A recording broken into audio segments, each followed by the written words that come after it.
Hi guys. Sorry first of all for the bad lighting.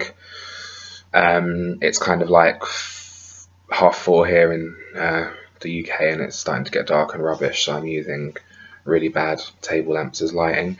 And also, sorry I haven't done a video in a while. Yeah, life happened.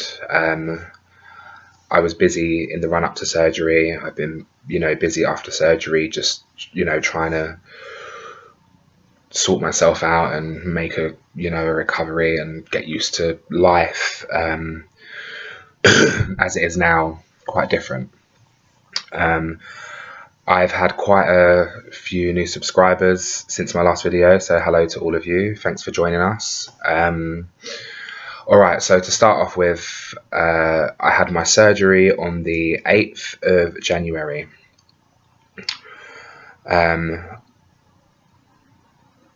I lost 7 stone in the run up to my surgery, from healthy eating and doing the liver shrinking diet. I had my 10-day post-operative checkup 2 days ago, and since my surgery I've lost another stone. I'm sorry if you're in America or somewhere where you don't know stones in pounds, but I'm sure you can Google it or something. So yeah, surgery went really well. I was out of hospital. I only spent 2 nights in hospital, so the night of surgery and the next night, and following that on the Sunday, I was out about 11 o'clock in the morning. Surgeon said I made a really fast recovery, so that was great. The surgery itself was pretty painful. Just mainly where they have to cut through the muscle and make the ports. That was all very sore. I was having trouble moving. Moving myself on the bed, walking, because I don't think you realize until you have abdominal surgery just how important, or how much you use the muscles in your abdomen for everything. Lifting your arm up will use some of the muscles in your abdomen. Walking, does the same. Trying to turn on a bed when you've just had a gastric bypass is like the most painful thing in the world. I had a pretty bad reaction to the anesthetic. It made me feel like death. And when I first came around from the surgery, I was pretty incoherent, just in lots of pain, and I'm told crying out. I can't really remember much, but I was told I had to have 3 shots of morphine and a shot of Zydol, and then I calmed down and they moved me onto the ward. But pretty much by the next day after my surgery, I felt well enough in myself that I could have gone home. They didn't let me go home until the next day, just to be safe, but pretty sure the day after surgery I could have gone, if they'd let me. Since I've been home from hospital, all my wounds have healed up fine. I had my staples and my stitches and stuff. I had that all taken out a couple of days ago on my 10-day post-op thing. I had all my bloods and stuff done there as well. I'm nutritionally okay. They told me I need to drink a little bit more water. It's funny because you'd think water would be the easiest thing, but for me, water is the hardest thing. I don't know whether it's because it's so liquid, the speed it goes down at, or I just don't know. It just seems to cause a lot of bubbling and a bit of discomfort. It's getting better now, but in the beginning it was quite hard, and I wouldn't say painful. I'll just say more uncomfortable. I did my liquid food stage, which was for a week post-op, and I pretty much was living off of pre-mixed protein shakes that I managed to find in a store called Poundland, which is like, for the Americans, it's like a dollar store basically. So I was drinking 3 of those a day. They asked me to do 60 grams of protein, and each one of these protein shakes is zero sugar, 150 calories, and 25 grams of protein. So they're really good. I was so surprised I found them in the pound shop. I thought I was going to have to go to like Holland and Barrett's or somewhere and pay extortionate amount of money for protein powder. But these were pre-made, so I could stick them straight in the fridge. So yeah, just, drinking those. And also, what's really nice with them as well is if you use the chocolate one or the vanilla one and you mix it, you can warm them and then put coffee in them. So you can make like a latte or like a mocha coffee, it made quite a change, because 3 protein shakes a day was pretty boring. But I'm through that stage now. I've just started my puree food stage. To be honest with you,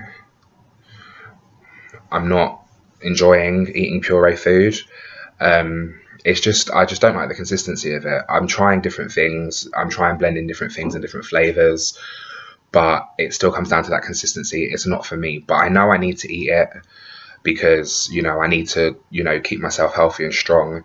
So I'm making myself eat it. I've had no problem at all getting any pureed food down at the moment. It's going down really nice and easy. I'm eating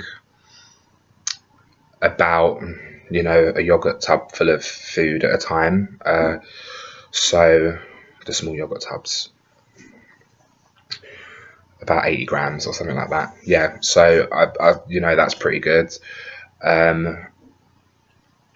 On days where I don't think that the food that I've had covers my protein, I will try and top up with protein shakes, because when you're pureeing food, you don't just want to eat pureed meat. Like, you want to add some vegetables and some potato to it just for a flavour and a consistency, because pureed meat on its own is a really horrible consistency.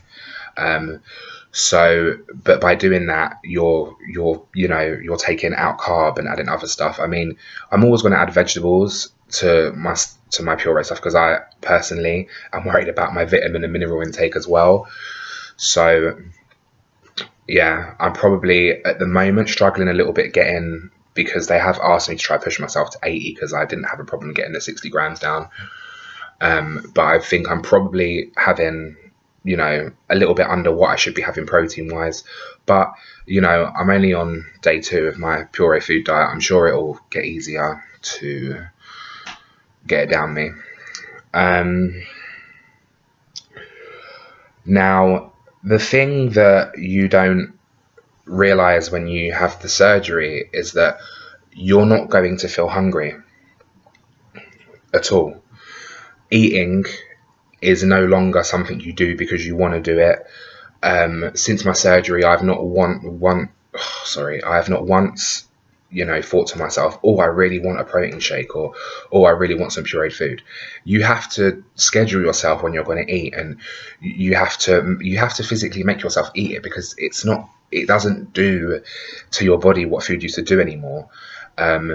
You're not excited by food or the prospect of eating a meal, because it's going to be something horrible and pureed, and it's probably going to unsettle your stomach a little bit for half an hour. You're probably going to have to sit up very straight after you've eaten, So food has become more of a necessity and something that you do,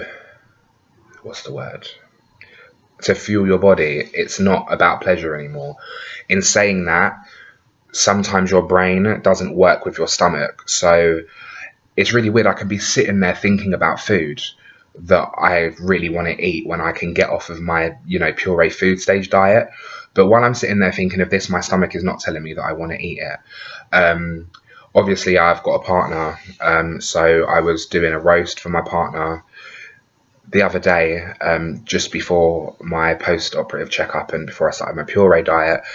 And my brain switched off to the fact that I'd had a gastric bypass surgery, and while I was serving up his dinner, I popped a roast potato in my mouth, gave it the normal 4 or 5 chews I would give my food, swallowed it, and now let me tell you, that is the worst pain. That was worse than all of my surgery pain. That was 45 minutes of me hunched over the arm of the sofa, trying my best not to throw up, just with a pulsing pain coming starting in my stomach, coming right up,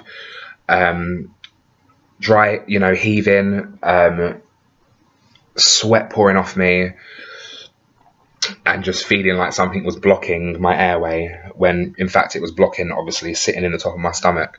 So yeah, I forgot that I'd had my gastric bypass, a minute of madness, and the minute I swallowed it, my brain's turned back on. I feel like us overweight people, sometimes our brains try and trick us, but my brain switched back on and I was like, oh shit, what have I done? And then literally seconds later, the worst agony.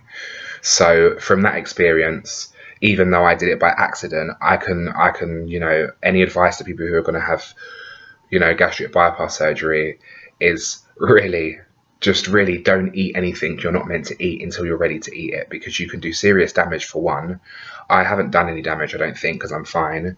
I told my nurse about it and she said you should be all right, as you know, as the pain stopped. Does it feel like it's passed?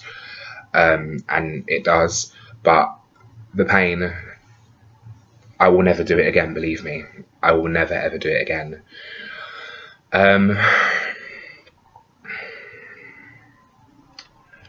I think that's pretty much it. You know, I know I say this all the time, but I really am going to try and be more regular with my videos. Whether I'm going to do one weekly or every 2 weeks or monthly, I haven't decided yet. It will probably depend on how my weight's going. To be fair, how my weight loss is going, you know, non-scale victories, stuff like that. It just depends if I have something to report. I'm not going to sit here and talk for the sake of talking. But yeah, as I said at the beginning of the video, post-op, I lost 7 stone. And as of my 10-day, pre-op, I lost 7 stone. And as of my 10-day post-op appointment the other day, I lost exactly another stone. So I'm already 8 stone down. You know, it's all up till now been about achieving the weight loss surgery and having the weight loss surgery, and that's been my main achievement. But like my nurse said to me, she said, I've just been reading your notes and I can't believe that you lost 7 stone before your surgery. Like, you should be really happy with that. And I never even thought about it, because I was losing that weight in order to be able to qualify and get my surgery. That's why I was losing it.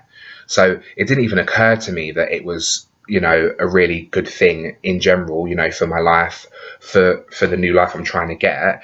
That was something I was doing purely for that, and that's all I saw. But, you know, now thinking about it, that is a good, you know, a really good weight loss, you know, in like a year and a couple days, a year and about a week, I lost 7 stone. It's not to be sniffed at, really. So yeah, I'm going to leave it there. As I said, I'm sorry I haven't spoke to you all in ages. You know, leave me a comment. Let me know how you're all getting on. I am getting more back onto my YouTube now, so I will get around to watching a lot more videos and, you know, being more interactive with you guys. But anyway, until next time, hope you're all doing well and take care.